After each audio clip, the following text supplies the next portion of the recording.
What is up, guys? Digital VFX here once again, and today we have, as requested by multiple people, a music theory tutorial. And this is going to be very basic, just for the first day. If this gets a lot of positive feedback, then I'll continue with the series. But this is going to be pretty basic, and I'm going to try to keep it fairly short because I notice with the longer videos, people tend to watch less of them, and they kind of skip through it. But yeah, this is gonna be music theory, and it's not gonna be whole and really in depth about music theory. This is just going to be answering a lot of people's questions just for the first video. Basically, the biggest problem that people come to me for is they have trouble making melodies, and they say they kind of randomly place notes, and everyone's been there. Everyone starts somewhere. Not everyone has a musical background, and so this is going to be kind of geared towards people that have very little musical background. So let's just jump into it. So I have an FL keys right here just so you can see some of the notes, and I brought up, let's see, this. So don't worry about the minor for right now. We're not going to really worry about that. I don't even know if I'll get to that in this video, but really the majority of what you're going to be worrying about is in major. It's a major key, and as you see, there's a combination of W's and H's here. And what those refer to is, on a piano, it's a whole step and a half step. So as you can see, the formula for a major scale is going to be from your root. So whatever root you want to start with, whether it's C, C sharp, D, any of those notes, you start on whatever root you want, and to complete a major scale, you follow this formula: whole step, half step, whole step, whole step, whole step, half step. So if you do not have a piano, you can just look on the piano that I have in FL keys. But the easiest scale is our C major. So we're going to start at root note C. Alright, and so then you're going to go up a whole step. So 1, 2 half steps equals a whole step. Okay, and then you're going to do the exact same thing. 1, 2. So those are the first whole steps. And then you're going to go to a half step. And as you can see, a half step up from this E here is an F. And then a whole step, whole step, whole step, which will bring us to G, A, B. And then another half step is back up to that C. So if you put it all together,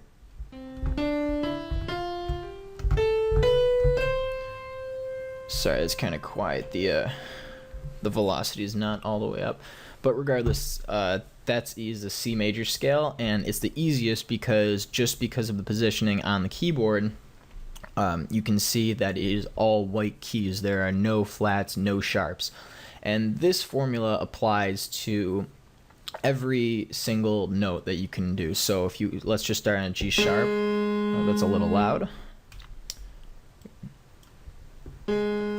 So if you start on that G sharp right there, and I can bring up my formula again for people to see, you go up a whole step to an A sharp, and then a whole step to a C, and then a half step to a C, or D flat actually. And I'll explain the note namings maybe in a different video, because that kind of gets complicated. I want you guys to understand the formula behind scales for right now.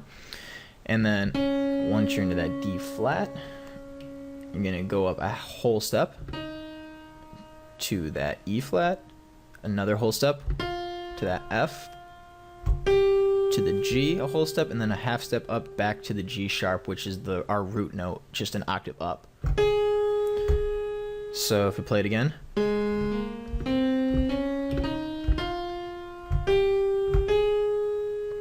And as you can see, that sounds like a major scale. Well, that's what a major scale should sound like, I should say. And you can tell because people describe it as being a happy sound. So those, depending on what key you're in, that is how you can figure out what notes go into your song. So every song has a key signature, and that doesn't mean those are the only notes. There's accidentals, which are flats and sharps that are out of key. but I can explain that later again in different videos where I get a little more in depth. But for now, those in your major scale, those are all keys, and they're called diatonic. So those are all the keys diatonic to the key of G sharp. Well, that wasn't G sharp, that was A flat, but the key of A flat or the key of C.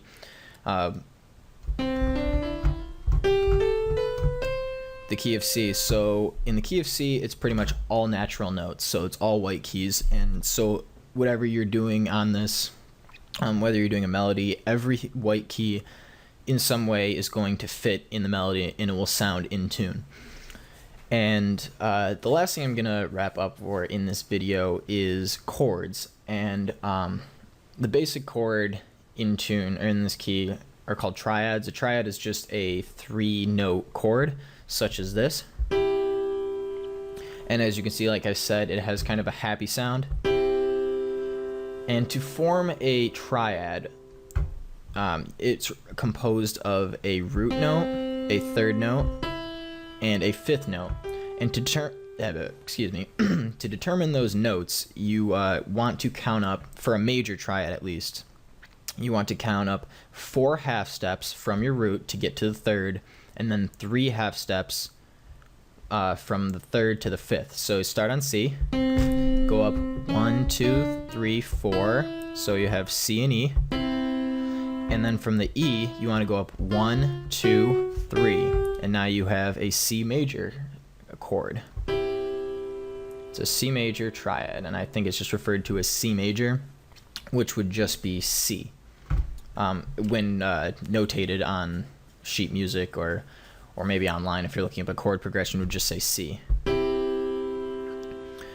Okay, so that's how you get that. And I'm not going to worry about the minor scales right now because that's a little more complicated, but for a minor chord, that's a little bit easier. There can be a minor chord in a major scale. So as you can see, I'm in the C major scale here. And so to get a minor, you want to follow the same formula except flip it. So you want to go up 3 half steps and then 4 half steps to get to the fifth. So you're going to start on your C, then you're going to go 1, 2, 3 to get to E flat or D sharp, depending on which enharmonic variant you're in. And then you're going to go up 4 half steps, 1, 2, 3, 4. So you're at a G again, but the only difference is you dropped the E to an E flat, and so it sounds like this.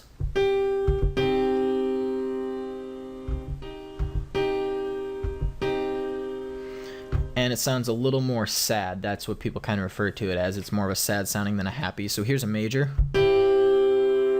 Here's a minor.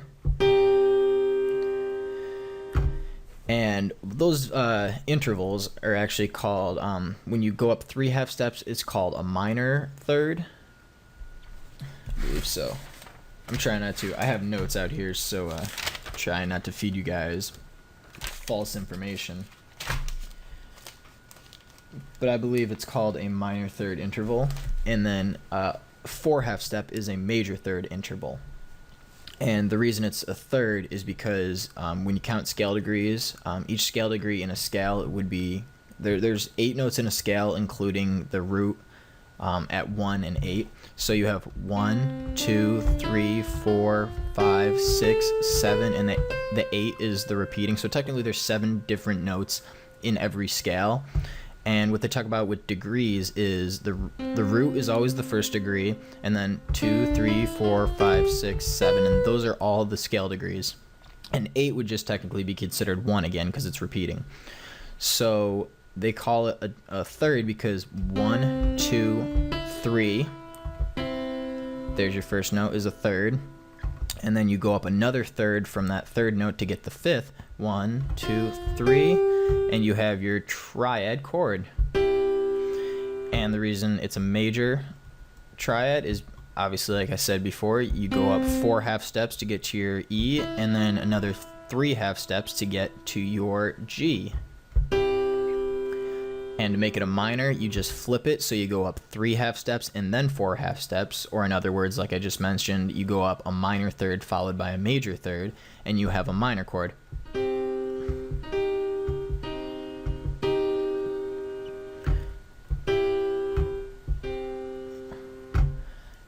again. So I hope this video helped. If you have any confusion, just comment below, and I'll hopefully get back to it as soon as possible. If there's any confusion in the video, maybe I didn't explain something, I can go over it in a later video, or maybe rewatch it. Maybe I did cover it and you just missed it. But yeah, again, I hope this helped, and remember to comment, rate, subscribe. Thanks for watching.